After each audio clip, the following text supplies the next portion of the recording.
What is up? I'm Jared Welch. He's Aaron Halterman. It is Thursday, October 20th, and this is Blinkers Off. What's up, man? It is Thursday. You know what that means? Breeders' Cup, man. We're 2 weeks away now. It's crazy. We've got this week. We got the pre-entry week, which is next week, and then the actual event. It's nuts. It's almost already here. I know. Last time we talked on Blinkers Off, we were talking about how we were a month out, and it was the final preps, and now we're 2 weeks out. We pretty much are here, because like you said, pre-entries will be out, and it feels like it's here. I don't know if it seems like everybody's getting, because we're still kind of wondering about some of these fields, and obviously every workout at Flightline is well documented every single time, and that seems to be obviously from that standpoint. But all these divisions, and even if you want to talk about the Classic as well, all these divisions are kind of, even if you have the Flightline versus Taper or the Ness versus the Yolders, and these, whatever it is, like some of the standouts, they're still really interesting divisions lining up for the Breeders' Cup. Yeah, there always is, and I think this show's going to be important, honestly, because you really are going to have to choose right on the favorites you play and the ones you try to beat. It looks like it could get chalky. Though, there's going to be some upsets. So you really are going to have to hone in on, okay, this is the race where I'm going to take my shot. And so tonight's show's, I think, really important because you've got, there's no past performances. We don't know the entries, but you know who the favorites are going to be in, let's say, 12 out of 14 races right now. So you can really make a lot of decisions as far as that part of it goes of like, okay, this is one I don't think I'm going to be able to beat. This is one where I'm going to take a shot with it. And again, it can always change when the entries come out, but you kind of have a good idea who the main players are at this point. Yeah. Pre-sale for the Breeders' Cup wagering guide is already out there. We're of course already working on it. I started working today on the 14 trends, people that, like to look out for that. And to me, the 14 trends, it started off, I did it because for myself. And then we were like, hey, this would be cool to like just share, right, for free because it's cool information. And now it turns into a thing that I use every single year to kind of get me into the handicapping mode of the Breeders' Cup to see what the trends are, see what my trends were last year, and see how, see how they panned out, and be like, oh, that keeps happening. The Wesley Ward, turf sprint, that keeps happening. All these things, like we got, to me, it helps hone in, and then you say, oh wait, he's got another one this year in that race. So to me, it helps in races, especially not necessarily like a classic or something, but some of these divisions where you're trying to kind of figure them out still, or maybe the internationals coming over, it helps me tremendously to kind of like, if you're kind of between two horses, you're like, well, the internationals have won 11 of the last 15 years. I think I might go that direction. The blueprint because we've had it enough now that you know how it goes and you know how it works. And a horse like Charlie Appleby, he knows what to do. He knows the blueprint to win a Breeders' Cup race, and we know what that horse looks like because he's done it. And same with Bob Baffert and the Juvenile, and you can go on and on. Yeah, we know the blueprint of what these horses have looked like in the past, and these trainers know how to get them there and get them ready to fire a big race. I think one trend that, as an overall Keeneland trend, was Brad Cox. Last time in 2020. Brad Cox absolutely dominated the Breeders' Cup when it was at Keeneland. Will that happen again? So there's all kinds of things, other than just the 14 that you're going to mention. That, like I said, we kind of know how it's laid out now because we've done this a few times. And and we talk about this all year long when it comes to handicapping and angles and things like that. You get to a race like the Breeders' Cup when you have the best of the best and seemingly very same horses. A lot of classy horses. Sometimes it takes a decision to be like, to kind of put you over the edge on one horse or the other. And that might be a simple trend that you just can't buck, or like you said, Brad Cox, you just think he's going to, or I saw, Mike Monroe says Golden Pal loves Keeneland or whatever that is. That's enough to put you over the edge to be like, I can't go against him in this race. And to boot, the odds for the most part are all playable in the Breeders' Cup. Yep, absolutely. You're never going to get just a terribly short price. There are one or two exceptions every year, but overall, you're going to get the price you want, 9 times out of 10 at the Breeders' Cup. And that's why it is a great 2 days of wagering is, because of that fact. Horses that you maybe not got a price on all year long, all of a sudden it's like, oh, okay, we can play just a win wager if we need to on this one, and we'll probably be just fine. Yeah. It's so what we'll do today, obviously. Oh, by the way, did you miss me last week? I thought you were here. Is that not you? That was another good-looking individual. The commenters thought it was you. That's sad. That makes me feel bad. I don't know if it's good or bad. I don't think it's good, to be honest with you. Well, how did I do then? You were a little off. You weren't quite as good last week. Well, it was weird. How did you do? I did my normal, but you were off last week. Yeah, it seemed a little bit weird opinions. Yeah, I bet. What was the weirdest opinion I had? I don't know. Was I against Flightline? No, you weren't against Flightline. Thank goodness. Thank goodness. No, you actually, you and Samich are about the same when it comes to that race. All you want to talk about is Flightline and Taba. You guys are both all over Taba for second. That's all you need to talk about. You got to use 2 horses in that race. That's it. It very well may be. But no, I was in, where was my flight? Dallas, maybe? I don't remember. And I had a little bit of a layover, and I saw that we were live, or we were live, and so I tuned in. I was like, "Oh, blinkers off! All right." So I think I chimed in a few comments, but my reception was awful in the airport. But it was. I see. Well, you can't win them all. There you go. Nope. I don't think.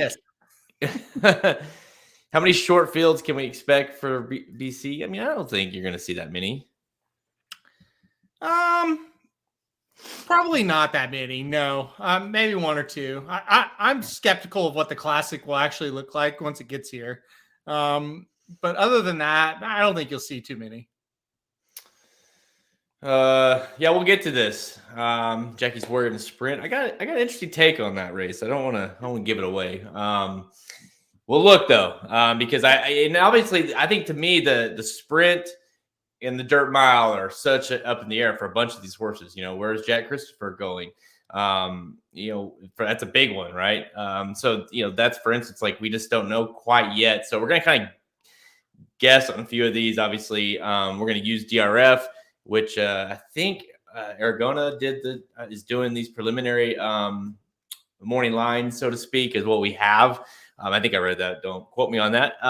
So we're going to use those kind of based off of what we're thinking, who they're going to be here. We'll kind of go off that on how we're going to if we're going to play the favorite, if we're going to fade the favorite. So seems like I think everybody's interested in the Breeders' Cup. So let's get to it. Today's show, we'll take a look at all 14 races at the 2022 Breeders' Cup World Championships at Keeneland and play or fade each projected favorite. Let's go.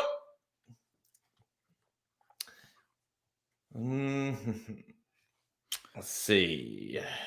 I finally wore out my mouse pad. Which, this one, the same one? It's so slick now that when I use the mouse on it, it won't hardly move. It won't pick it up. No, it won't. You can see like the brown where it, Yeah, we've had these mouse pads for 10 years maybe? Probably, yeah. They've done well. New one. I'm thinking it's that race, Michael. It seems like the mile would make the most sense, but last I saw, they haven't confirmed either one of them. So I'd like to talk about that on today's show. Well, you know what? I think I'm going to give you the opportunity to do that. Okay.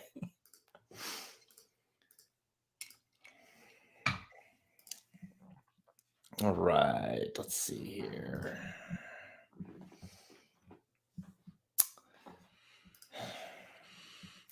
All right, let's do it.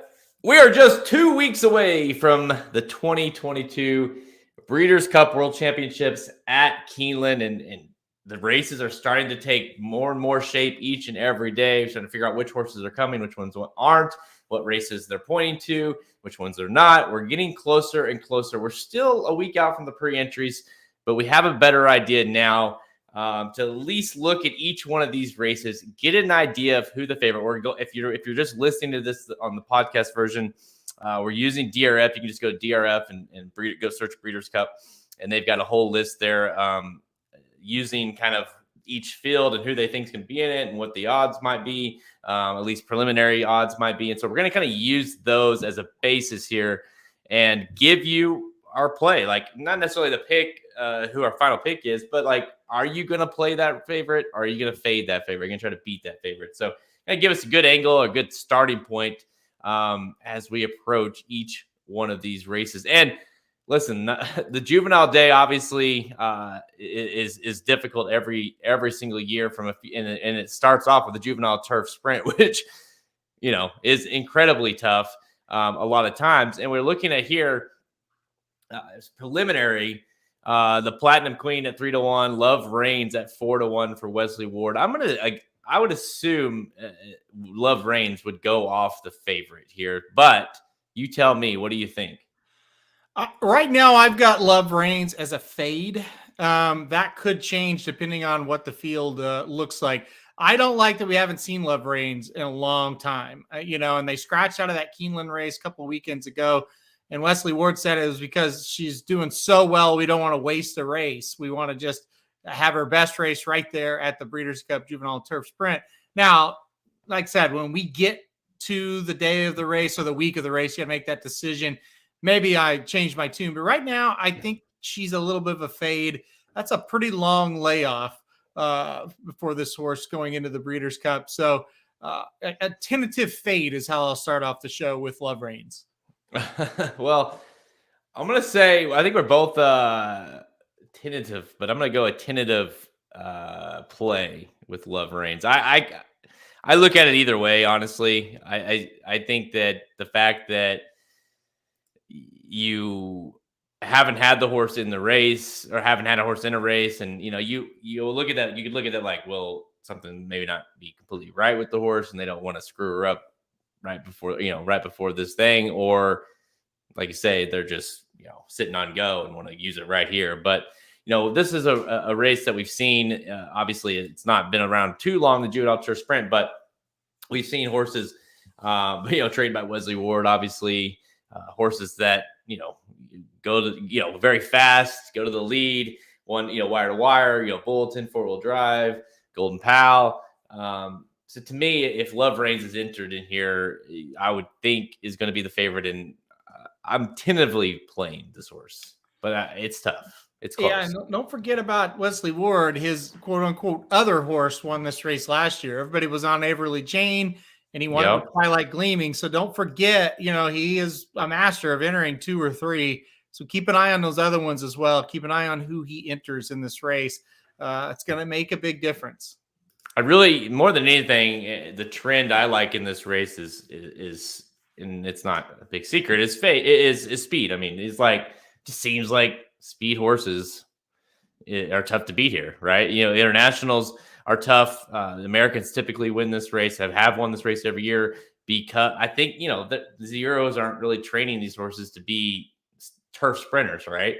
Yep. They're trained to be going long, and we see that in the analysis as we see the longer races. Obviously, the internationals do a lot better. That's why I feel like a guy like Wesley Ward, who's really good with the 2-year-olds on the turf, can get a horse to win a race like this, and it maybe kind of sneak one in, like you said, sometimes even with another one. So yeah, I like American speed in this race, so that's why I'm tentatively playing the play. And by the way, everyone, obviously the comments are going crazy. So if there is a comment analysis you want our opinion on, or you just want to give opinion, we'll try to respond to that here. Let's go to the next race here. Let's go to the Juvenile Fillies Turf.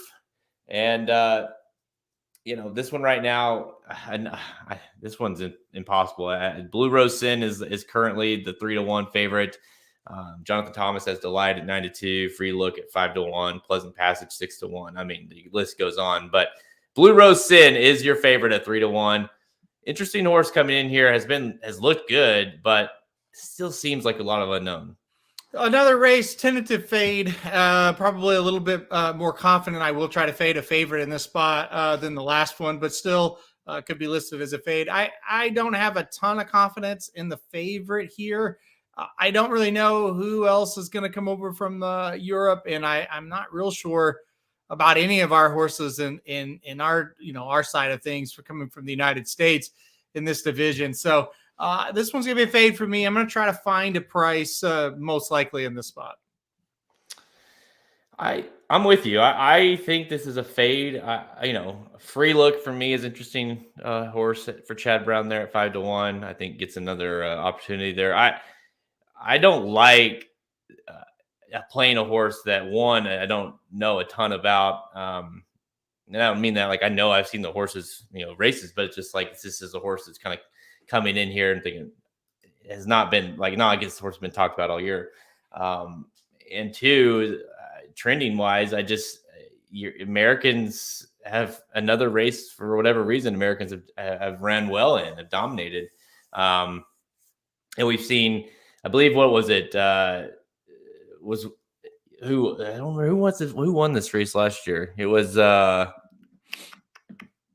can't even remember now. Well, I know Wild Beauty was. I don't remember if Wild Beauty was in the race or he's going to run in the race. But that was going to be tentatively going to be like the favorite. Here, I'll bring it up. Yeah. Oh, Pizza Bianca. There you go. Oh, that's right. Yeah, Pizza Bianca. So another, Aunt Pearl. Sharing, Newspaper Record, Rushing Fall. New Money Honey. Catch. This is like a race that Americans have ran well in, and the in the internationals haven't. Last year I believe the favorite. The morning line favorite was Pizza Bianca, but I believe a European horse favored. No, Koala Princess did. Remember that? Oh wow, I do remember that horse. Holy cow! Yeah, wouldn't have guessed that. Yeah, 6-1. There wasn't a lot of international as far as horses getting bet last year, but yeah, for that reason, I think I'm going to do a fade here as well. So back-to-back fades for me. Let's go to one that maybe we'll change the tune here in the. Let's see. Let me pull it up. Juvenile Turf. You want to do Juvenile Turf? Let's do Juvenile Turf. Now, this one to me, I think there's a little more confidence on my standpoint. You got the interesting angle here that we all thought, oh, this is going to be a race that Applebee's going to win. Of course, Mysterious Night. Well, Mysterious Night is not coming to the race now, and instead, Applebee has decided to substitute Mysterious Night for Silver Knot, a horse that's been running some big races overseas. Silver Knot 5-2, and pretty clearly a clear favorite here. So if Applebee does run this horse here, seems like the horse is going to be the favorite. And of course, we all know what happened in the Juvenile Turf last year. Can Applebee get it done here? And I think we all thought he would, but it would be with his other horse. This is a stone cold lock, I think. Silver Knot all the way. That's going to be a play for me. Him sending this horse over instead of Mysterious Night, pretty much kind of tipping his hand, saying, you know what, this horse might be better. He likes. That's how I took it too. Yeah, he likes this horse a lot. And the biggest thing is I don't like a lot of our horses in this division as far as United States horses go. This is going to be a big time play for me. The only thing that maybe make me balk a little bit at it is if there's another European that comes over that we don't really know about yet, or kind of sneaks up on us, or maybe jumps out when we really do the film work once the pre-entries come out. But to me, Silver Knot is going to be really, really difficult to beat. I like him a lot in the spot. Well, I mean, internationals have dominated this race, period. And even though he didn't technically, if you cashed a bet, you didn't cash on modern games, but they still won the race last year again. And the fact that Applebee, I'm with you, the fact that Applebee was like, no, and, as far as I know, and as far as I can tell and I've read, there was no issue. It's just we're just going to run this horse instead. That's pretty telling, I feel like. And there's not a lot of international horses, that, at least, like you said, preliminary, that you can look at and be like, oh, yeah, I want that horse. I mean, and on top of that, who else? And the winner is Maybe no, I don't think so. I'm very busy for Chad Brown. I mean, major dude. Like I don't know. Like there's just not a lot in here that I love. And if Appleby brings a horse over, something tells me too. Like Godolphin, Appleby, they're going to want to win this race this year. Actually win it. That bullshit aside last year. So I'm with you. I think this is a very steady play for me, and one of my only plays, to be honest, on the Friday. Let's go to the Juvenile Fillies. This one to me is not as confident in. 7-2 on Chocolate Gelato for Todd Pletcher. And then press that, talking about Brad Cox earlier. Brad Cox at 9-2, Wonder Wheel 5-1. This is a good division, I think. A lot of these, Raging Sea at 6-1. And Tell Me No Lies, that horse was really good last time out at 8-1. I mean, I think this is a pretty damn good division. Just trying to figure out who the hell is going to win it. I'm looking for something, right? Some kind of price. I'm going to fade whoever the favorite is, most likely in this one. And I don't know that it is a good division. I think they're all really kind of average. And I think that's what makes, a situation where it's like, okay, a lot of these can win because they all kind of look the same. I don't see that stand out. Chocolate Gelato has been really good, but I don't know that she is bet as a favorite in a Breeders' Cup race good. And so that's where I kind of pause on, or I will eventually pause on her for a second. It's a fade the favorite race for me. I don't know as of yet who I'll actually go with. I just know that, I'll probably be taking some sort of a price in this one. Yeah. And, I'm with you here. I think I wrote last year in the trends, like, even though it didn't work out because we had a horse like Echo Zulu, but, favorites had not done well in this race in the years past for whatever reason. Of course, Echo Zulu bucked that trend, but I don't think we have an Echo Zulu, coming into this race. I know we don't, in fact. So especially the way Echo Zulu was coming in last year. So to me, there's all the more reason to play. I think Chop Chop is interesting for sure, coming in here for Brad Cox. But I think a lot of these are. All the reason why I think playing against Chocolate Gelato is, and 7-2. Let's be honest. I mean, that's a very weak favorite. So we'll see if one of these other horses does end up going off the favorite. But no matter what, I don't think there's a horse in here that makes the horse worthy of playing as a favorite in this race. Yeah. It doesn't make sense. And let me tell you something about trends. John White said this best one time to you and I. Trends are great. They're fun to look at, blah, blah, blah. But, he kind of said, hey, all the trends were against Justify going into the Kentucky Derby. But he said, sometimes a horse is just good enough that these trends don't matter. And that's what happened with Echo Zulu last year. Sure, this is a race that does usually produce a price, but when Echo Zulu's in the race, when Songbird is in the race, that year at Keeneland, it doesn't matter. Those trends don't matter. So that's the thing. But you're correct. We have no horse of that nature, in this race coming up here. It's kind of, wow, they all look really similar. Like you think about Cave Rock, who we're going to talk about next. He looks different than the rest of these other preps. Then you go back and you watch these Juvenile Fillies preps, and they all kind of look the same. Yeah. And that's one of my pet peeves with anybody that talks about, like you said, talks about trends. They're all trends are not created equal. Like they're fun to look at, like you said, and it's not like, and like we alluded to earlier, like a lot of times it's very helpful in races, like this one, right? Where you're kind of trying to make a case for any of these horses, and whatever the reason might be, I've seen these horses, or Brad Cox does really well, and Chop Chop sitting there 6-1, and favorites don't win here. Like, okay, there's some trends there, makes sense. But when you have a horse that's a clear standout, like the race we'll talk about next, yeah, you're right. Like, it doesn't matter, like you just look at it and you say, well, okay, I get the trends are against it, but this horse is just better. Yeah, don't forget to use logic, I think, is the thing. I remember when Gunrunner went to the Pegasus and drew the 12 spot at Gulfstream. And everybody said, oh, that is a death post going 2 turns at Gulfstream. Here's the stats. And it was like terrible stats going 2 turns from the 12 hole at Gulfstream.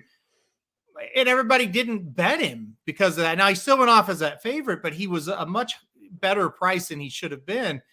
And I kept telling people, I said, how many times has Gunrunner broke from the 12 post in these stats at Gulfstream? Never. It's different. And what happened? He broke fast and he got right to the rail within 3 jumps. So it didn't even matter. And then matter. all of a sudden, then it didn't matter where he broke after that. Moral of the story is use logic within the trends, right? I mean, so that's just kind of the way to look at it. Well, talking about horses that don't matter as far as the trends go, let's look at a horse that has some trends in his favor and seems like he's the one to beat. This is the Juvenile, the Breeders' Cup TV Juvenile on Friday, kind of the main event on the Friday card. Cave Rock, Bob Baffert, even money, clear favorite here, 4-1 and Forte. Of course, won that Breeders' for Charity at Keeneland. He got Blazing Sevens at 8-1, National Treasure, another Bob Baffert. But really, let's just call it what it is. Cave Rock is a huge standout here after dominating once again in the American Pharoah. To me, he's I put in all caps. He's play like he. You can build your cards, or I feel like your tickets around him kind of play. Him losing would be a big time shock. I mean, a big time shock. I just can't see it happening unless he simply doesn't show up. And then, anybody can get beat if they don't show up. But he stands out over this field. I just think he's going to be really, really tough. I really like Forte a lot, but I don't think he's close to Cave Rock. And that's kind of the respect I have for this Baffert horse. He looked even better going 2 turns versus 1 turn. And he looked fantastic going 1 turn. So yeah, this is just one to just take your medicine, take your favorite, so to speak, and go on. I just can't see a situation where he loses that's foreseeable. What I'm trying to say, I guess, is if he loses, he'll be completely off the board because he just didn't run very well at all. If he shows up with his race, they're not at this moment in time, they're not as good as him. And the thing is, when you look back at years past, sure, Bob Baffert has had horses in this race and have not ran well, but there isn't a horse, and you can try to think of one, and there's not, because I've already researched it.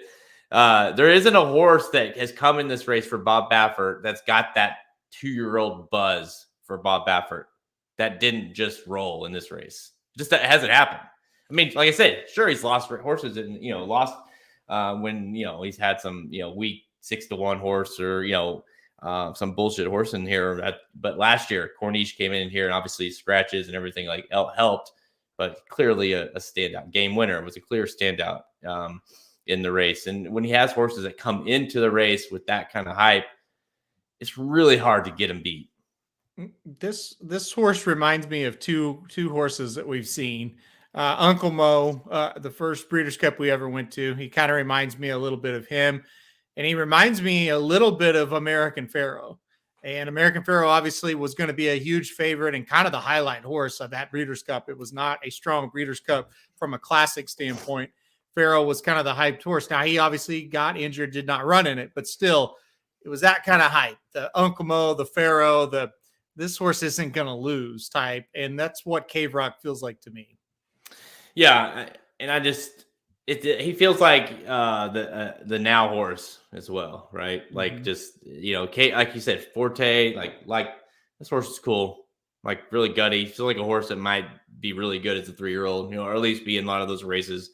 But Cave Rock, when Bob Baffert's got a horse right like this as a 2-year-old, they're real. Like I just said, I can't keep saying it, I guess, but they're really hard to beat. And it'd just be really surprising if this horse got beat. It's crazy. He won this race last year with a horse that really wasn't very good. And now you fast forward, if Forte was in that race last year, I think Forte would have beat Corniche. They turned for home and we were standing there and I said, he's begging somebody to come get him. But these horses can't come get him because it's command performance, and Papa Cap trying to catch him and they're trash, right? And he just was the best of the trash. This year, I think the horses are going to be in it are a little better, but it's not going to matter, I don't think, because Cave Rock is just so much better than everybody else so far. And again, I'll say it one more time. I really like Forte. I agree with what you said. I think he's got a chance to be good. He just doesn't match up with this horse, no matter how you look at it. And previously to last year, we had a really solid trend of this race producing Kentucky Derby horses. Like I think the last six winners of the race went on to run in the Derby the following year, of course. And, Corniche bucked that trend real hard this past year. And, of course, I kind of looked through it, quickly. I don't know that one horse in that race last year ran in the Kentucky Derby the following year. So it really was a bad year. You talk about like an all-timer as far as bad horses in that race. But to that point, if he goes and rolls here, the trends would also say like this horse will probably be in the Kentucky Derby, maybe by another trainer.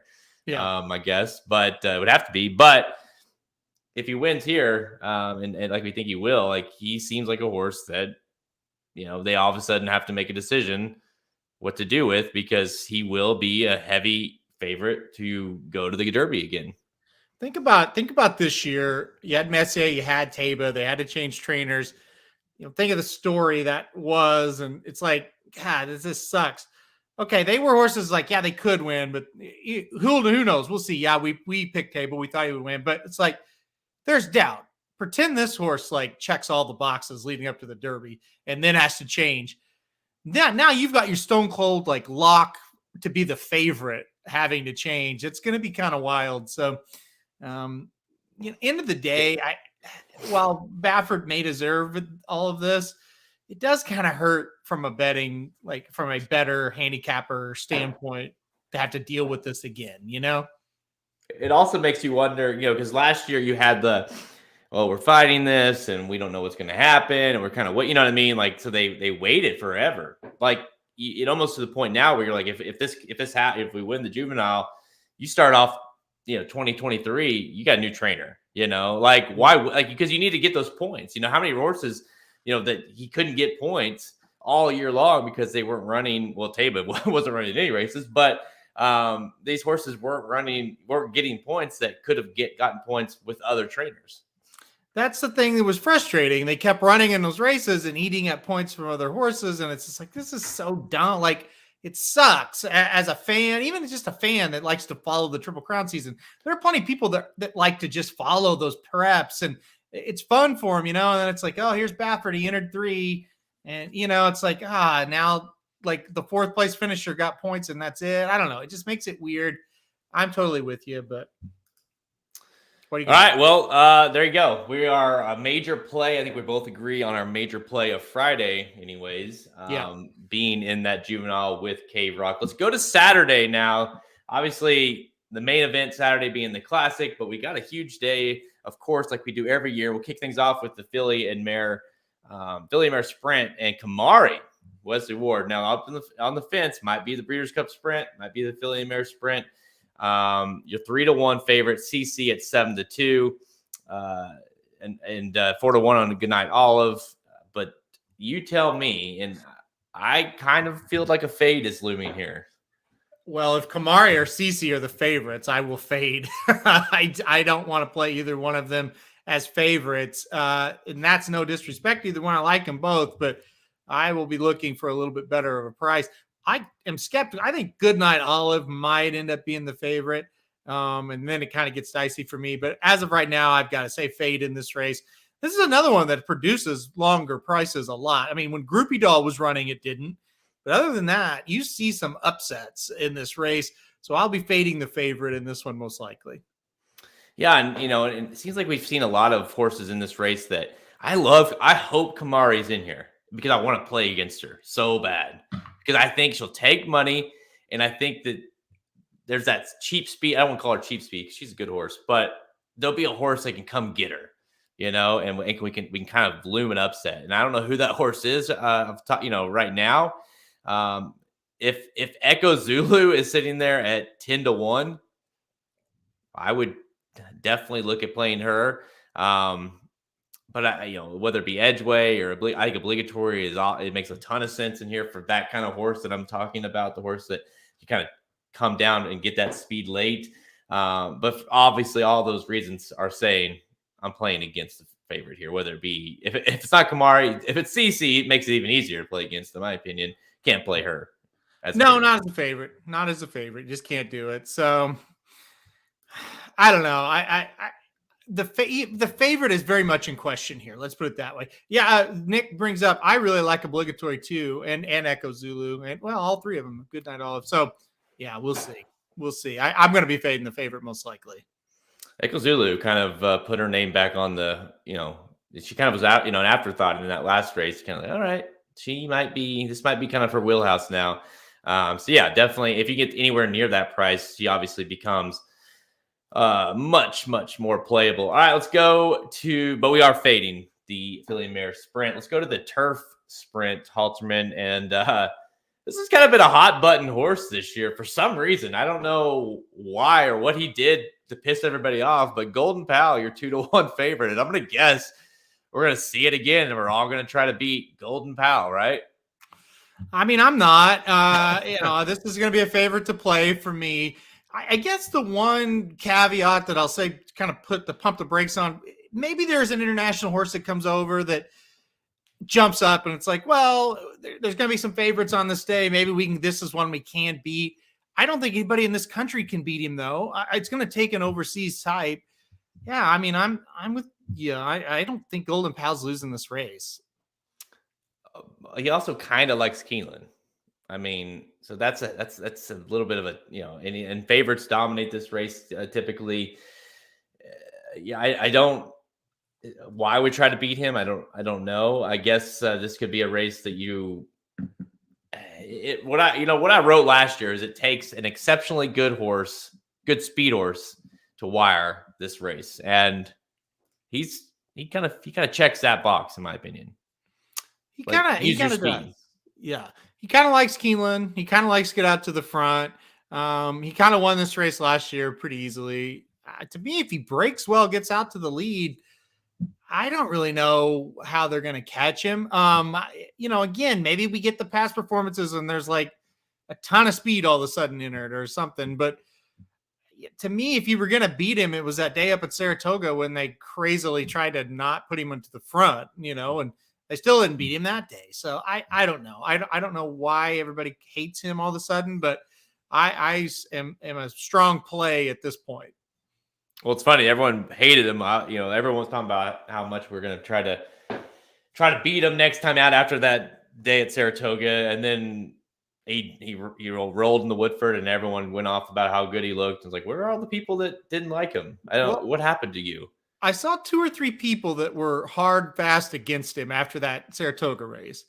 And so then he goes to Keeneland and he wins and he sets a stakes record and I barely ask him to run and he looks great. And the same people were going, well, he won't win the next one. So it's kind of one of those things. If you play against a horse enough, you will eventually beat them, but you might lose 8 times and then the 9th time you beat them. So what does that really mean? That's what I kind of hate about the sport sometimes. It's like, this guy picked against Golden Pal. It's like, yeah, and he also lost 7 straight times trying to do it, So anyway. And those same people, if he loses Breeders' Cup, I told you he couldn't win that. You're like, well, yeah. You said the last 3 times broke, too. Unfortunately, before the race, trying to beat him, so you didn't get to bet that time, Yeah, and by the way, the horse that won the race, you didn't have. So what did you really gain out of that? Congratulations, though. He lost. That is the other thing that people just don't talk about a lot. It's like, yeah, I'm against this horse. Okay, but there's 11 other horses in the race. He's on, right? Yeah. He lost. No, I don't care. Right, he lost, but you may not have had it, and that's what makes racing tough. I tweet that out some. It's like, God, I knew that favorite was going to be not very good today, but shit, I got second and third anyway with this 8-1 and 10-1 because a 15-1 beat me. Well, so, shit, anyway. Man, the Breeders' Cup is notorious for that, where you can be all over a race in terms of I don't like that favorite, I'm playing against the favorite, and then there's like 4 other horses that especially these turf races, like there's like 4 horses coming at once. You don't know, you know what I mean? Like it could go either way. You could run really well in the Breeders' Cup and finish 5th, and you're wrong. You made $0 on that, but you were right by playing against the favorite. The horse fades or whatever. That's what makes the Breeders' Cup. So yep. hot and cold. You can cash for huge, or you can be very wrong and very right at the same time. Let's go to the Dirt Mile, a race that obviously has been dominant by speed. It seems like over the last several years. We saw Life is Good. We've seen Knicks Go roll in this race. Laurel River for Bob Baffert and Jack Christopher. We're going to pretend we know for sure he's going to run in this race in the Dirt Mile. We're going to assume for today's show, if he is in this race, even though it's Bob Baffert, I have to think Jack Christopher will go off as the favorite here, right?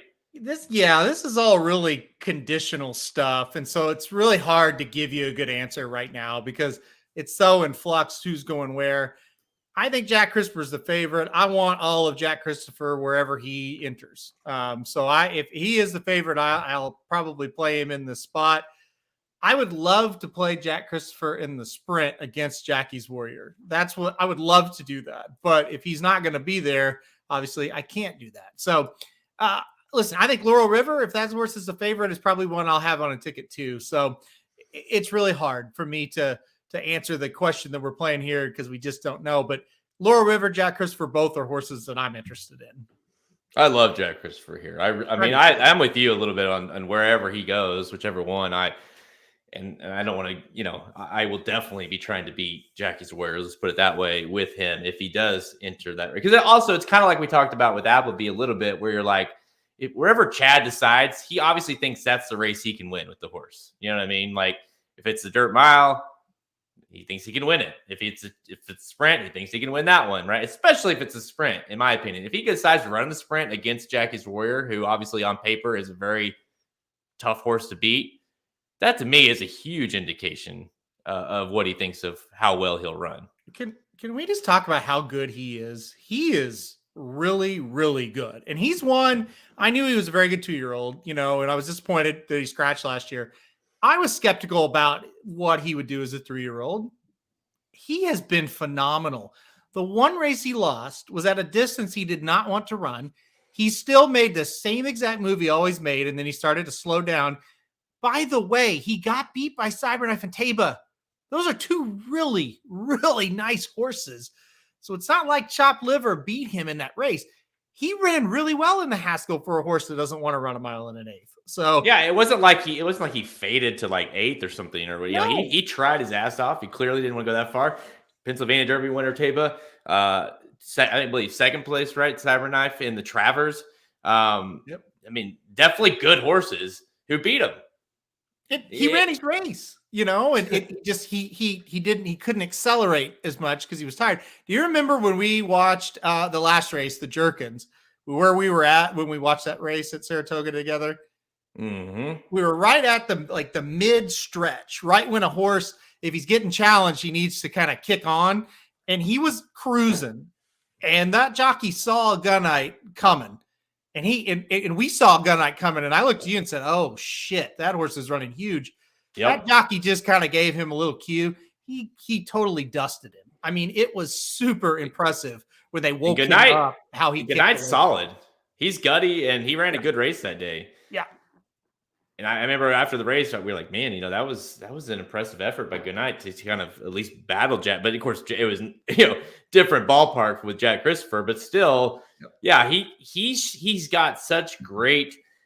That's why I like him so much too in the sprint if he goes there. Well, both races for it because Laura River could go set the fractions and let Jack Christopher kind of sit off. I think that's another thing people forget or want to think that Jack Christopher is a speed horse. And I know you've been real big on that too, as far as people thinking, why is Jack Christopher assuming that he's going to go to the lead? Well, he's not going to. So he's going to sit off of it, which makes him super dangerous in any of these races because he does have that push button, so to speak. And I think this horse is coming in, like they've kind of figured out what he is, and he's dangerous. I think he's really, really, really good. He's one of the best ones Brown's ever had on the dirt, and a lot of people, kind of, I don't really think that highly of a sprinter, but I'm not one of those people. I just think he's super, super talented for what he does. So I've got him. I'm assuming for today's show, I'm kind of assuming we have him, that he's in the race. He's the favorite. I got to play on him. as well. So, but I do like Laurel as well, depending on too. what happens there. All right, let's go to the Breeders' Cup Filly and Mare Turf. Gosh, this one was tough for me because one, you don't know really for sure who's in the race, and two, you don't know the two top, Joseph O'Brien and John Gostin, 2-1 and 4-1 with not Nashua and Above the Curve, 2 international horses. Of course, Dream Loper as well at 5-1, and then you got in Italian at 6-1 for Chad Brown, who needs no introduction there. Virginia Joy, another Chad Brown. One thing about this race that's been very a pretty solid trend over the years is it feels like it's either International that wins this race or it's Chad Brown. Sometimes it's the both. But Nashua, what do you think of this one as a favorite? Oh, this is going to be tough. Right now, I'm a fade. Even though I like that horse a lot, I kind of think Chad's going to win it. I kind of think he's got in Italian and great condition. I kind of think he's going to do it. It's just going to depend on the other speed in the race. This is one where getting those past performances in your hand will really matter. Not that, I mean, they all matter, but this one will really matter. But I'm going to go fade as of now in this one till I study up a little bit more on these European runners. Yeah, I don't know either on this one, to be honest with you. I put play, but my like I told you, my angles are International and Chad Brown. Well, I really like, in Italian's not necessarily international, bred international anyways, but I agree with you. I think he's got this horse kind of in perfect position to go and win a race like this. On the flip side, I think one of these two, Joseph O'Brien or Nashua, especially Nashua, could be very tough to beat here. I think this horse seems like the horse. So whoever it is, I think on a play, it's I'm going to be playing several in this race. I don't know that I have and I'm with you. I don't have a good feel for Nashua yet because I haven't studied the horse like thoroughly. But right now I got to play because I got to think if they bring this horse over, and from what I've read, tentatively, this is a pretty highly regarded horse overseas. Yep. No, I agree, and probably one that when push comes to shoves, going to be on the ticket. But as right now, we'll be a little bullish here. Can't play all the favorites, and I think this is a spot where, like you said, if you get Chad Brown at a little bit of a price, take your shot. I don't think you're going to be disappointed. That horse is going to show up with a big effort because he's got the horse so good right now. I know. I used that horse in our tournament. I think one of the only horses I had right that day. But yeah, that horse was impressive. Just really has kind of, like you said, he's gotten that horse kind of figured out what she is, and boy, she's gutty and tough to beat. So I think he's going to take a good horse. But for now, I will say play, because I think this national horse, if comes over here, is going to be awfully tough to beat. All right, so here we go. Here's the sprint, the Breeders' Cup Sprint. Jackie's Warrior, 7-5 favorite. Jack Christopher, obviously, we talked about him for the mile. If he does enter here, he's 4-1. Kamari, another horse that's on the fence with a couple of other races, at 5-1. American Theorem, 8-1. Good Night, 10-1. CZ Rock. The list goes on. Manny Wall. But really, let's start with Jackie's Warrior. 7-5. Can he win? Do you trust him to win here? Because he hasn't been able to kind of finish the job in the Breeders' Cup. I feel like if Jack Christopher's in the race, I will play him. But if he's going to go to the mile, I will end up on Jackie's Warrior. And a lot of it is going to be because just like where else do you really want to go? I don't really trust Kamari to beat him. And some of these other ones, I just don't think they're great. I would love to try to beat him, but at this moment with Jack Christopher likely for the mile, I will say play Jackie's Warrior. Here's the thing. I kind of on the same line of thinking, and that's why I hope Jack is in this race, although I don't think he's going to be, because it make my life easier. Speed is really, really hard to win in this race, and it's the weirdest trend, one of the weirdest trends that I've come across over all these years of doing them. Wire to wire does not happen. It's happened twice in this race, twice in 24 years. it's really hard. And I even said last year, like, if anyone can do it, you would think Jackie's Warrior can do it. And he couldn't. Nope. He couldn't get it done. He faded hard. Now, different storyline this year. He's more lightly raced, but we saw him get beat, right? He got beat last time. I'm with you. Like, I want to beat him. I think he's beatable. At the same time, who am I going to beat him with? That's my concern, because we don't necessarily have a horse like that if Jack Christopher's not in the race. So I'm a fade with a with like just maybe a question mark, because I think he is beatable. Just got to find the right horse. I know, and that's the baddest thing about it. A couple of things. I think this is going to be one of your shorter fields, and so that could lead to a speed horse actually going gate to wire. Number one. Number two, go, and not you, but people listening, go back and watch the Vanderbilt 2 back at Saratoga. He didn't go to the lead. He sat off, not a ways away, but he sat just a little bit off and pounced. And, you know, I remember talking to Heather, who did not care one bit that I was talking to her about this, but somebody to talk to I was like, that's the best he's ever run, because he sat and he was able to pounce, and that's what he's gonna have to do at the Breeders' Cup. And she says, like, I don't even know who you're talking about. But anyway, I don't care. Gets in a speed duel, going longer, gets beat. And it's like, well, yeah, you got in a speed duel. Why did you do that? Why did you not try to just sit off like last time? So anyway, long story short, I think he does have the ability to sit off the pace. I would just love to see him try that if the pace is going to be real hot in here. I mean, don't you think that, like, you would be crazy, I think, to think that there isn't going to be somebody that says that sees what we saw last time out and says, we're going to try to run after him, right?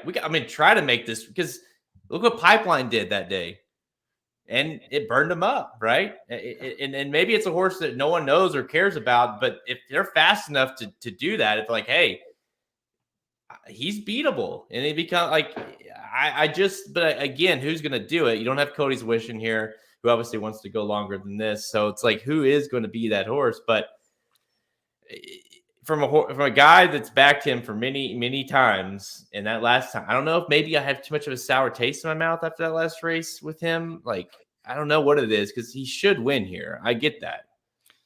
Yeah, you know, and it took a good performance by Cody's Wish to beat him. So it's not like he lost to a bad horse. He still got second, but you're right. I mean, it does kind of leave a bad taste. I don't know. I'm with you. Like, I kind of want to be. That's why I really want Jack Christopher to run in this race, because I think we could beat him with Jack Christopher. You know, that'd be a hell of a battle too.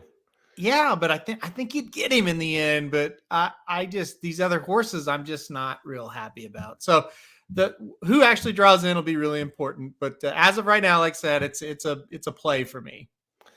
Kevin says he feels your pain. He says Heather is all of our wife, girlfriends, boyfriends. Said the amount of times I've tried to explain how I got screwed by a horse, jock, trainer decision, and my fiance is like, okay, so what's for dinner today? I knowing Heather, I'm going to assume she said very similar things as well. There's one horse that Heather loves, and that's Ain't Life Grand, and that's only because of Kelly. So other than that, yeah, she doesn't care about. She did stop everything she was doing and watched Ain't Life Grand run in Iowa the other day. So. Well, that makes sense. But all right, Breeders' Cup Mile, a horse that we know all about, Modern Games. Your 5-2 favorite as we look at it now. Of course, this is a horse that she's going to try to win a Breeders' Cup. You know, officially, you know, we're going to try. I guess he did win. We're going to try to cash in on Modern Games at the Breeders' Cup. Are you going to cash in on Modern Games in this race? Yeah, again, this is definitely going to be a play for me, unless somebody jumps off the screen from Europe. I don't think any of our milers have a chance to beat Modern Games, you know, but I do think maybe if there is a European runner, I might think about it. But for right now, I think Modern Games is definitely the horse to beat in here. Yeah, that I personally don't care the horse lost last time out, because I thought that Woodbine Mile was unbelievably good. And like you said, I think who you're going to beat him with. I mean, Regal Glory, I think that's a nice horse. I guess Annapolis, I don't know. That horse really impressed me last time out, but surely he can't go and win this race, right? I really like Annapolis. I might have that horse. Well, no, might. I'll probably have that horse underneath, but I don't know that he's quite up to Modern Games' level. I remember thinking, hey, I'm going to play Annapolis last year at the Breeders' Cup and didn't end up running in it, obviously. But I think it's a matchup that's kind of cool. But in the end of the day, I just think Modern Games is so much better. How about this one here? Domestic spending. Could make his first start in 14 months here. He's been working out. That's surely not, right? Why would he run here at a mile? That's what's really just strange to me. Like, if you're going to enter him, do it in the turf, but that's way too long, I guess, off of a layoff. But yeah, it'd be a really weird entry. I can't get behind domestic spending, even though at one time I thought that was one of the best sources in the country. It's incredible how his career kind of worked out, where he just fell off. But I'm excited that he's back. I wish I should say I hope he doesn't run in this race, though. Yeah, running's if the horse is back and they think, why would you mess with running here? Get him ready for next year, unless they're just saying to hell with him. Why would you be working out this much? But get him ready for next year. Unless they're just going to retire him at the end of the year. Yeah, I agree. I don't know. But yeah, I thought that was interesting that he does show up there. But yeah, Modern Games for me is a play. I just think the way he has looked, I think Applebee's due for another big Breeders' Cup, and it just feels like us bettors, we're owed a cash ticket on Modern Games, right? In the Breeders' Cup, we're owed it. Mm-hmm. When was the last time the horse racing gods have let us down, right? Yep. Exactly. Yeah, exactly. Knock on wood. I'm not even commenting. Yeah, don't. Talking about being retired and probably going to sell or whatever. Did you see? I think I sent it out. I emailed it to you. Did you see that Midnight Bisou is being added to the Keeneland sale, the full sale, and she's in full to tap it. So yeah, imagine what that would go for. I usually don't care about those sales, but I will watch and see her get sold, because that's going to be pretty expensive, I would think. That's obviously a hell of a horse in her own right, but then to tap it is pretty sweet. All right, let's go to the Distaff, and I don't think anybody's surprised by this. Nest, you're 2-1 favorite, but Malthot has kind of slowly been making her name, kind of throwing her name back in the ring a little bit. Another Todd Pletcher at 5-2, and really it starts there with the two Todd Pletchers. Then you got search results at 5-1. Clairiere, of course, once believed to kind of be the top of that list or close to it, 6-1. Secret Oath, we know her ass will be there at 10-1. But really, Nest and Malthot. Are you worried about Malthot at all here, or are you still 100% Team Nest? I'm Team Nest. Definitely a play for me. Hope she's 2-1. That would be fantastic. Would love 2-1, every bit of that. I would give Malthot credit, and I actually got Malthot right last time. That made me feel really good. I'm always on the wrong side of her, but I think at the end of the day, she's not as good as her stablemate Nest.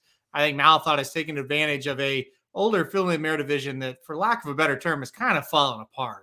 Once Latruska kind of went haywire and she's not very good anymore.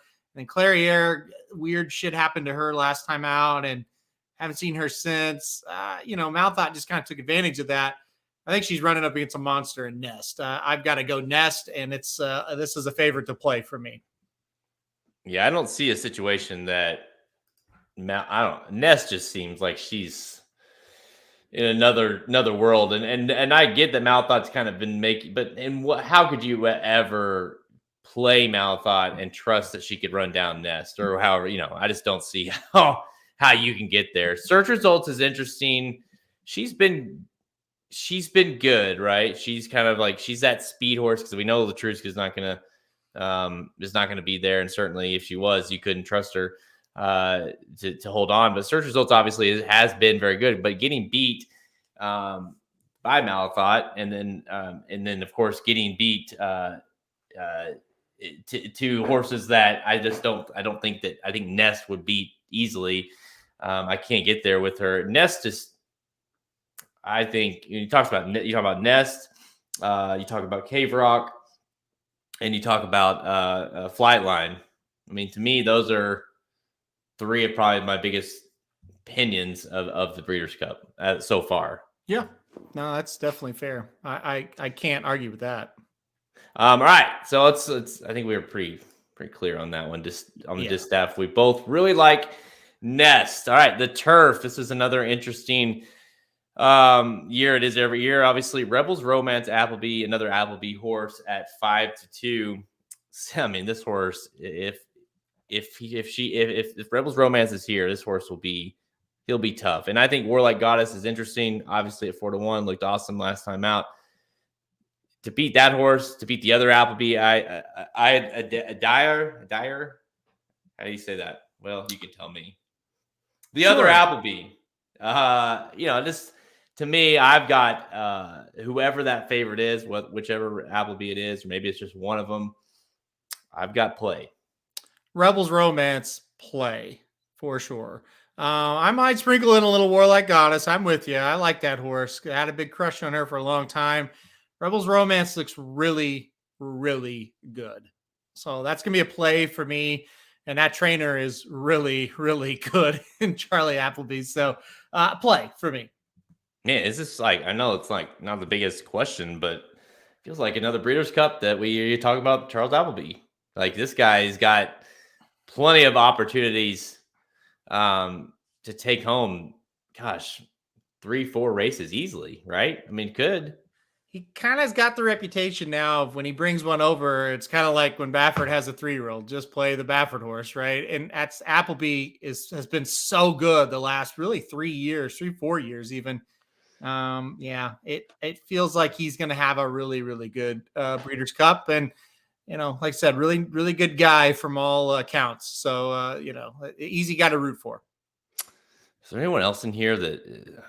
I mean, Broom, a 20, that's a horse that ran really well against his odds and ran well last year in this race. I think is somewhat interesting at that kind of price. Well, but part of the problem is Warlike Goddess just beat the hell out of all of our good horses, male horses. So no, when you say is there anybody else in here, it's the internationals and her. That's all you got to wade through in this one, right? I mean, there might be some filler, but our division this year, as far as the turf is concerned, it's been pretty bad.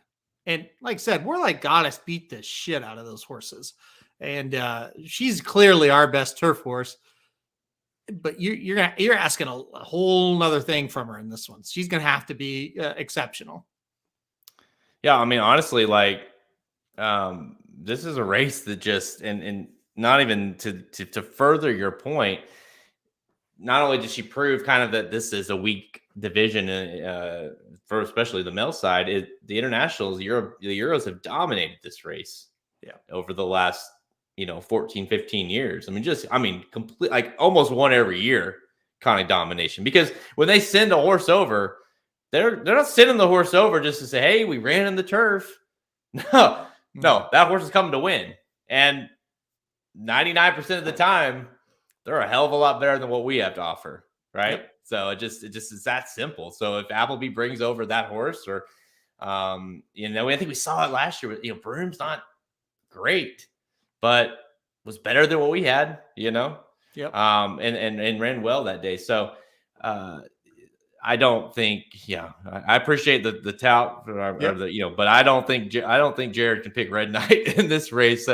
Definitely a class like maybe he could finish third or fourth. I mean, that horse seems like I think if you go past a couple of these internationals, anything could happen. But that horse would have to run every bit as good, if not, and then better to do third or fourth in the Breeders' Cup, in my opinion. I think he would have to sprout wings to get fourth.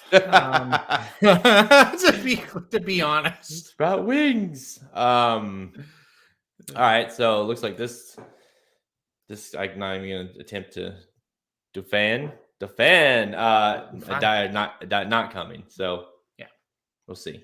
But I hope not, because I do think that's the horse that Rebels Romance. not only is a horse that like that's a horse, like, you know what I mean? Like internationally, we know Rebels Romance, and you're like, if that horse comes, I'm picking that horse. So, Yeah. All right, let's go to the main event. And obviously, this one's rather easy in terms of play or fade, I feel like, but we'll talk about the race a little bit because you are sitting there at 3-5 on Flightline. 6-1 on Life is Good, 8-1 on Taba, 8-1 on Epicenter, Hot Rod Charlie, 15-1, Olympiad, 15-1, Rich Strike, 20-1, Happy Saver, 20-1. I'll go through them, and 20-1 on Cyberknife. But Flightline at 3-5. So 2 questions. 1, I know the answer. Is he a play or fade? And 2, is the 3-5 playable for you in the race? Playable, yes, and playable on the price as well. I think Flightline is certainly a favorite that you don't want to fade in this spot. He's kind of good. So yeah, if he's 3-5, I think that makes a ton of sense. It's funny. He deserves to be 3-5 as well. And I think 3-5 is playable on him. There's no I think the only horse that is capable of beating him is Taba, and I don't mean that as like they both run their race. It's going to be close. I mean, Flightline would have to back up or something would have to happen in order, and out of the rest, Taba is the one I'm most interested in. But if he runs anywhere in the department, anywhere close to what we've seen in all of his starts, he's going to win. Like it's not going to be. He's better than all of them. He's smarter. Like he's more intelligent. I think he's more capable. And a lot of the other ones that we like in here, Taba, your Epicenters, they're 3-year-olds. They still are developing. Life is Good. I don't want any part of Life is Good in this race. Hot Rod Charlie, lock him up for 3rd. It seems like Happy Saver maybe 4th. But no, Flightline to me is just. He's playable at 3-5, and I hope I get it. Yeah, I think the key to the race is going to be picking between Taba and Epicenter as the second horse to use, right? It feels like Flightline's kind of in that top flight, so to speak. And then it's between Taba and Epicenter, because I think we both agree Life is Good, 1.25 miles, probably have to fade him in this spot. Mm-hmm. So, which I hate saying because I think he's a brilliant horse, but he kind of also just seems to not be running quite as well. So then it comes down between Taba and Epicenter. And I think it's all about Epicenter has kind of reached that level, that really high level. And Taba took a giant step towards getting to it. And if he takes another step, he could be right there with him, if not even better. That's the race that I'm going to be watching, other than Flightline, in my opinion, is just like Epicenter, Taba. What's going to happen between those two? Now, I think this is, I don't know where it went. I mean, truth exposed, like if there's anything Epicenter will run. He's super consistent. He'll give you his race. That's what I love about the horse. It doesn't matter what else happens in the race. Like he's going to give you that run, right? He's done it his whole career, every single time. It's a matter if he's good enough to do it, and obviously, if Flightline does do his thing, I'm even more interested in seeing who can, Taba or Epicenter, which one can finish second, or if Flightline bounces to the moon, which one of those horses, because we haven't really we did see him, but I think everyone can toss out the Derby. So the Derby effort. So I think that horse obviously is the most consistent, one of the most consistent horses up the bunch. And like Taba, we've seen obviously throw some stinkers in, and he did it in the Derby. I'm trying to. I don't know. I mean, I'm going through some of these. How is Hot Rod so low? Because he beat the weirdos the other week. Pretty much. I want zero part of Hot Rod Charlie in this race. Zero for anything. The thing I like about Epicenter, don't sleep on Richie. I'm sleeping on him. The thing I like about Epicenter is sleeping hard. Well, I don't think, honestly, I don't think he'll end up being in the race. Talking about Rich Strike. I think they've got the Clark handicap circled, or the Clark Stakes, I guess it is now, circled at Churchill on the Friday after Thanksgiving. I think it's a fantastic race for him to go win, and I think he will go win it. I sitting here not knowing who's going to be in the race, I think the Clark has Rich Strike written all over it. This race, I don't think so. But anyway, I was going to say with Epicenter, I just like how he kind of developed over the summer. That was a little bit different of a horse up at Saratoga, and he kind of has a bury your ass attitude now, where he didn't really up until those races. So he's dangerous. He will make a run, and if Flightline regresses, he's got to regress a lot. If he does, Epicenter will go get him, and Taba has a good shot to go get him too. So that's the key. How he's probably going to regress up that race. It's just a matter of how much. Because a 10% regression, it's not going to matter. Flightline still wins. I will give you third. I'll take it. But he fourth. I will not. I will argue. He will get fourth. Hot Rod Charlie will get fourth. He will. Don't leave him off at your own risk. Okay. Truth exposed. I got you. Hot Rod Charlie. He finished fourth in last year's race. He finished second in Dubai. I mean, the whole guy can show up at big races and at least run. Like he's consistent like Epicenter, only he's worse than Epicenter. But he'll run. When has he not ran his race? He always runs hard, but I mean, there's several horses are just not gonna have to show up. I don't know. I guess that's not true. He might get fourth if one of the top four don't show up, which is likely that one of them won't. Hot Rod will show up and get fourth. So, okay, he might get fourth. And I know this will be totally biased because people know how much I love Taba all year long. But I'm from a Flightline because, obviously Flightline is, he's the pick and we'll have a lot of stuff going through him. But we're going to need to have some stuff going through Taba too. To me, he's scary.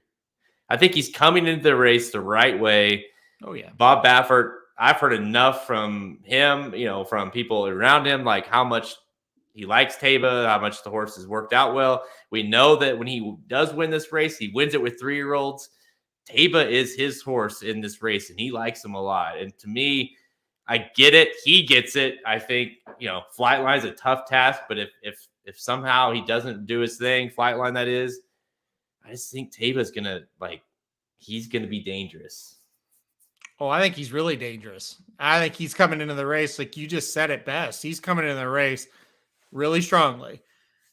I don't know. I think Epicenter might be a little better for this race. I think Taba's still kind of playing catch up just a bit, but the progression to this big spot makes 3 million times more sense than the progression to his last big spot.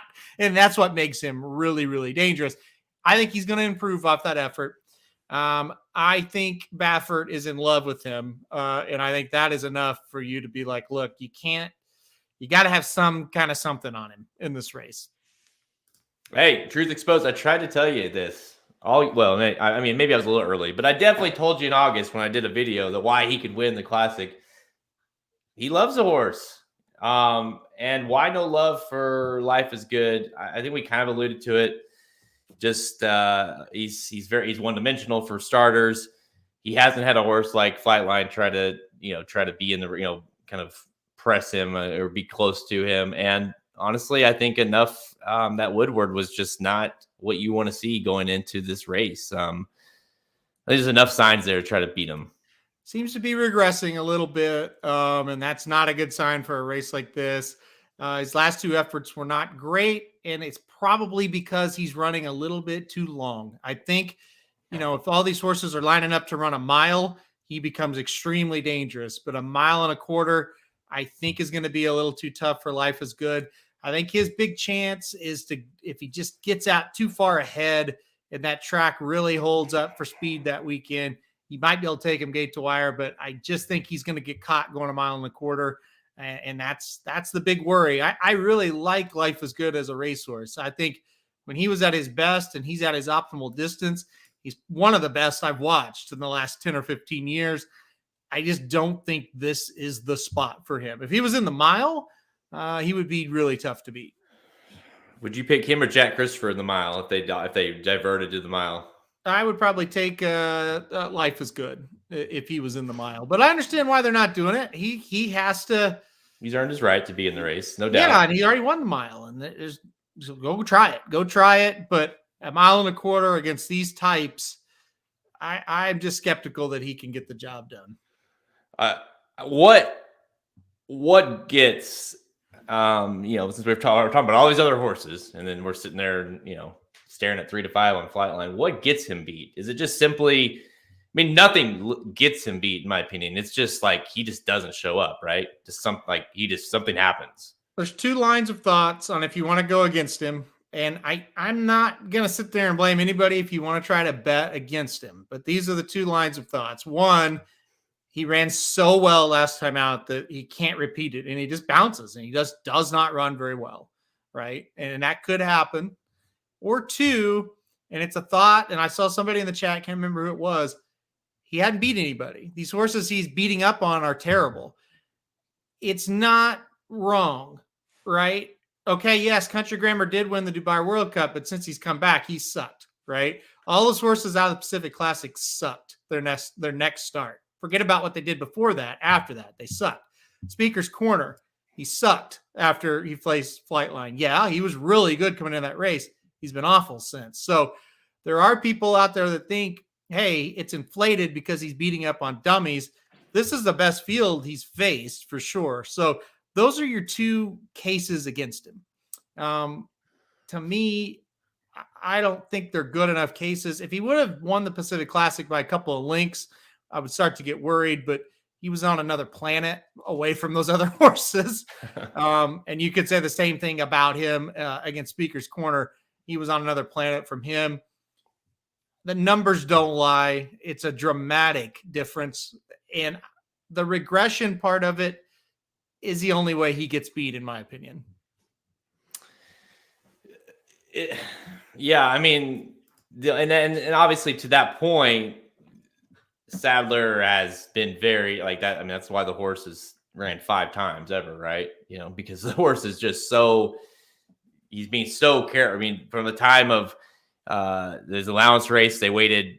That was in September. They didn't run the horse until the Malibu. And then after the Malibu, they didn't run the horse back until the Met Mile. And then after the Met Mile, they didn't run the horse almost 3 months later in the Pacific Classic. And of course, the Pacific Classic was September 3rd. And so you're talking about, 2 months before, they see him again. So they're obviously being very, very careful with him. And that's why you're seeing those gaps. And that's why you're lessening the idea that he could bounce because of that spacing, right? Being very careful with how not just him keeping him healthy, but also just the bounce possibility because you are taking that time between races. I don't think he's going to bounce because if he's showing signs that he's not doing very well or he's not got a lot of energy, he probably won't show up. They've kind of proven, and like you just laid out, we don't have to hit all these targets. It's like we'll run him when he's ready. So if he shows up, I doubt he bounces. One thing I want to address, because this is going to be brought up a lot in the next couple of weeks, the thought process of there's going to be a speed duel in this race. Anytime the gates open, anything can happen. That's very unlikely to happen. And I say that because go watch the last 2 races Flightline was in.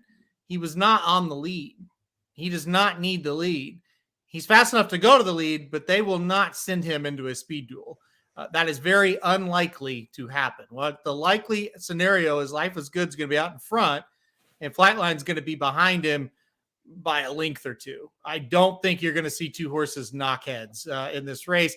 And I only say that because the last 2 races, Flightline did not need the lead and was not on the lead in the early stages of the race.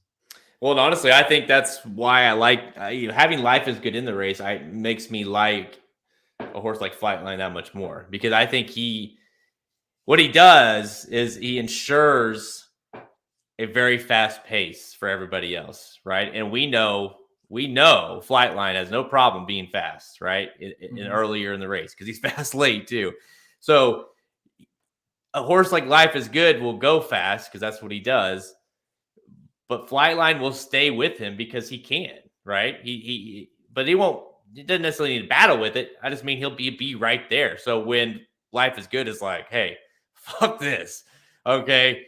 I can't hold off this horse any longer. Flightline just keeps on going. Well, by then they've gone so fast early in the race, it makes it that much harder for any of these other horses to make huge moves like Taba or Epicenter, certainly Hot Rod Charlie, any of those horses to get to these horses. It just makes their job that much tougher because having Life is Good kind of dictate things and let Flightline kind of just okay, sit off, and then I'll go when I'm ready.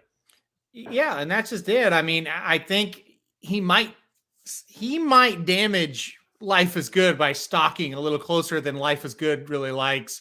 He might speed him up a bit, but I don't think Flightline's going to get sped up with him. And you just kind of said it as well as you could say it. He's just not the type that needs the lead and is going to go crazy and is going to go out there crazy at him. And now, if he does, for whatever reason, like I said, when they open the gates, I've seen nutty things happen with paces, right? If he does go neck and neck with Life is Good, that will get him beat. Nobody can do that, right? So, but I'm very confident that he will not get in a speed duel. Am I confident that Life is Good might not go or might go too fast? Yeah, pretty confident he's going to go blazing in this race.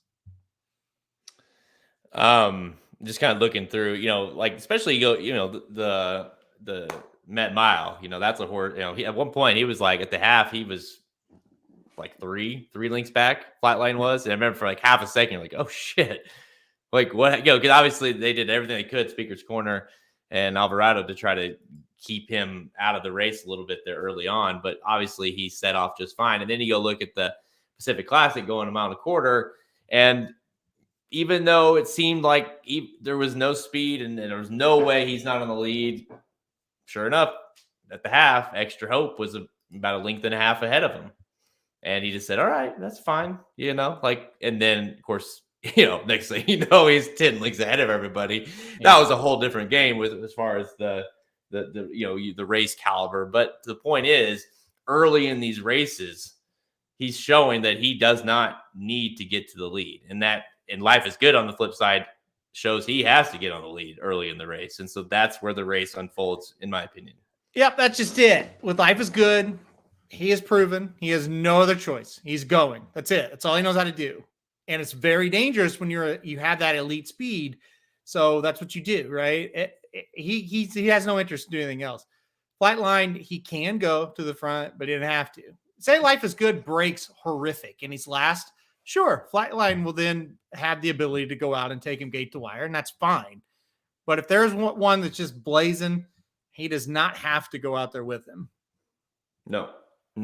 And he's like, yes, you can tell he's athletic and he's smart. So he knows that he doesn't need to go early on in these races. Like he just is a very just a different level of these horse, and I think most people are understanding maybe or don't, because you haven't seen him much. And then they also have, like you say, you add in the facts that he hasn't beaten much. But if you just watch him run, period, don't look at, like, you can just tell he's different. He's different than a lot of these horses are. Any of these horses are, frankly, that are they're running the race. All right, so obviously lots could change, but I feel like we know that we're going to be betting Flightline in this race. He is our play for the Classic.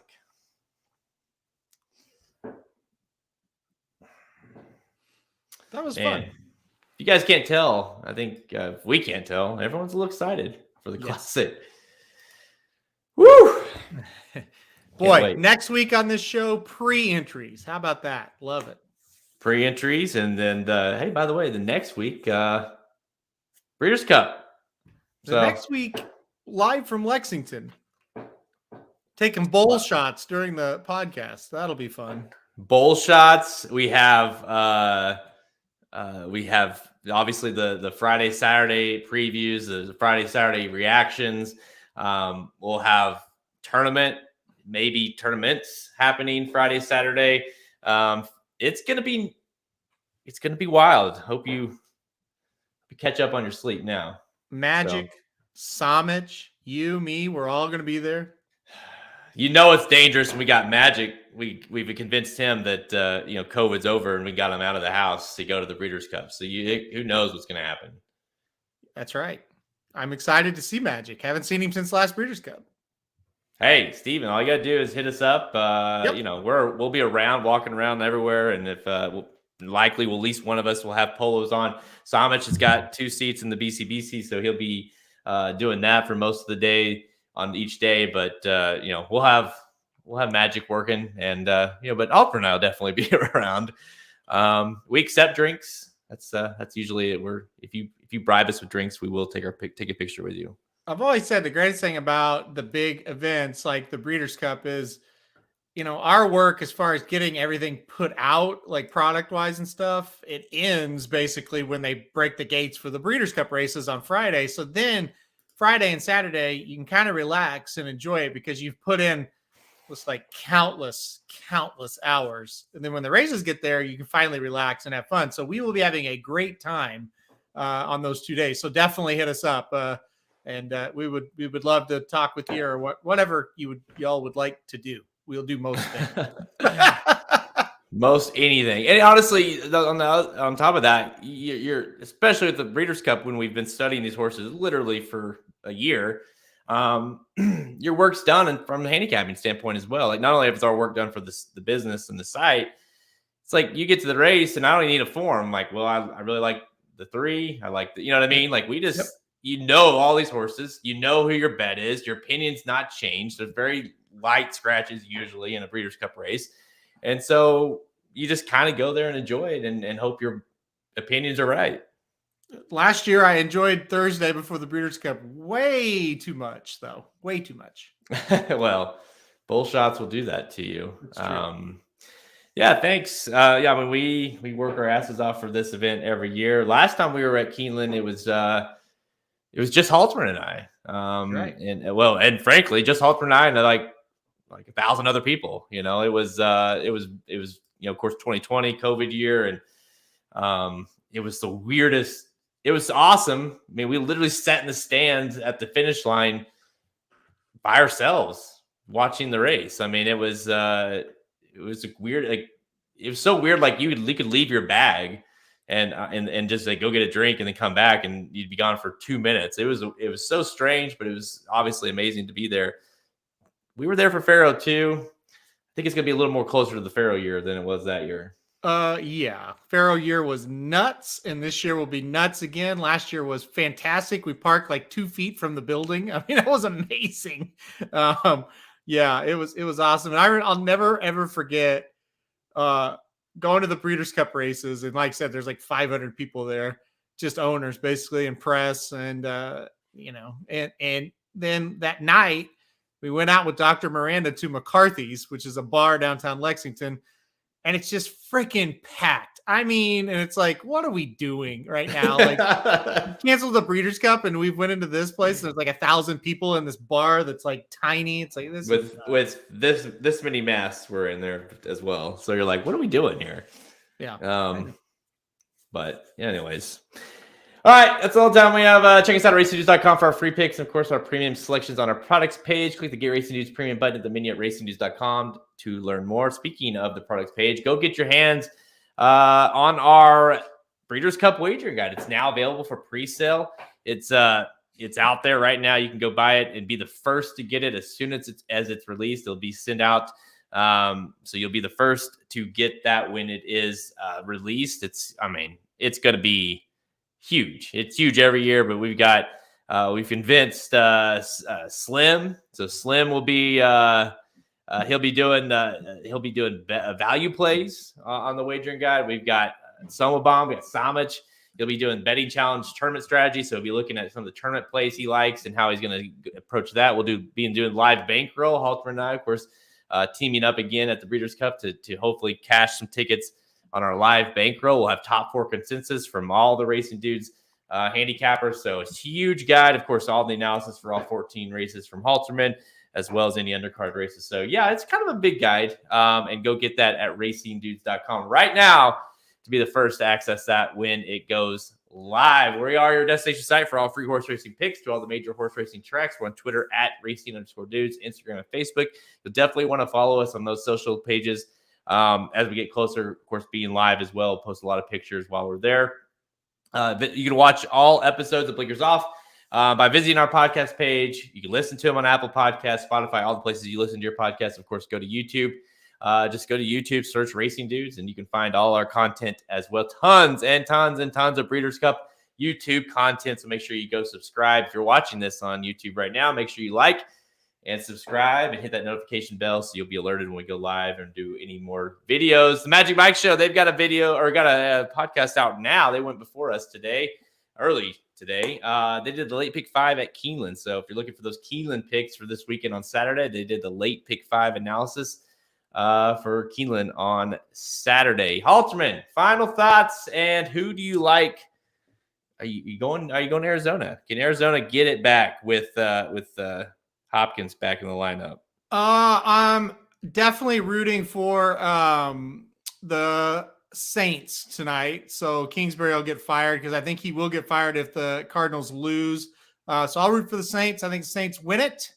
I do have a final question for you. Okay. What's your favorite kind of ice cream? Well, I feel like I'm screwing myself here because I'm sure it's got something to do with my personality or something, but vanilla. No. Vanilla.